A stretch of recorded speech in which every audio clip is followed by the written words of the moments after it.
Themis is an ancient Greek titaness. She is described as the Lady of Good Counsel and is the personification of divine order, fairness, law, natural law, and custom. Her symbols are the scales of justice, tools used to remain balanced and pragmatic.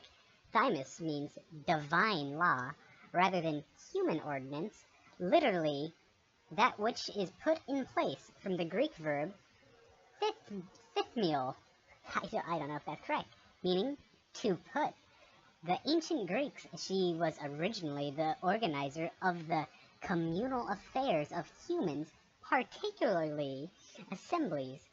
Moses Finley remarked of Themis, as the word was used by Homer in the 8th century BCE to invoke the social order of the 10th and 9th century Greek Dark Ages.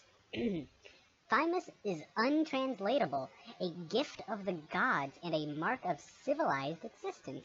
Sometimes it means right custom, proper procedure, social order, and sometimes merely the will of the gods, as revealed by an omen, for example, with little of the idea of right.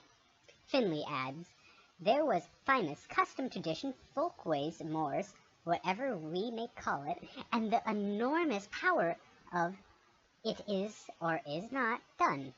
The word Odysseus has a highly developed sense of what was fitting and proper.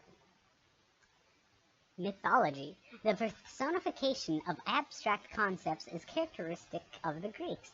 The ability of the goddess Themis to foresee the future enabled her to become one of the oracles of Delphi, which in turn led to her establishment as the goddess of divine justice.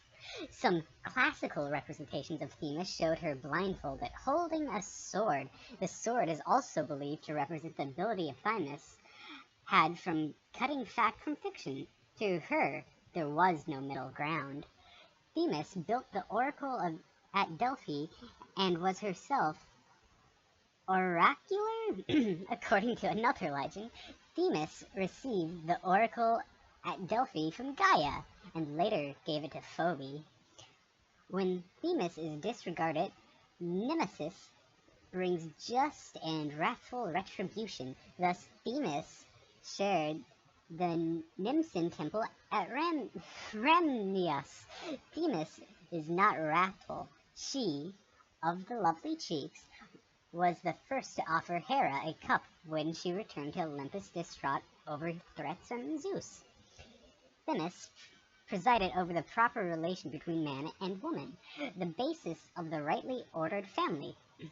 The family was seen as the pillar of the demi, and judges were often referred to as Themistopol, the servants of Themis. Such was also the basis for the order upon Olympus. Even Hera addressed her as Lady Themis. The name of Themis might be substituted for Adrasta in telling of the birth of Zeus on Syrte. Themis was present at Delos to witness the birth of Apollo. According to Ovid, it was Themis rather than Zeus who told Deucalion to throw the bones of his mother over his shoulder to create a new race of humankind after the deluge. Man, I am really bad at pronouncing these Greek names. Wow, sorry.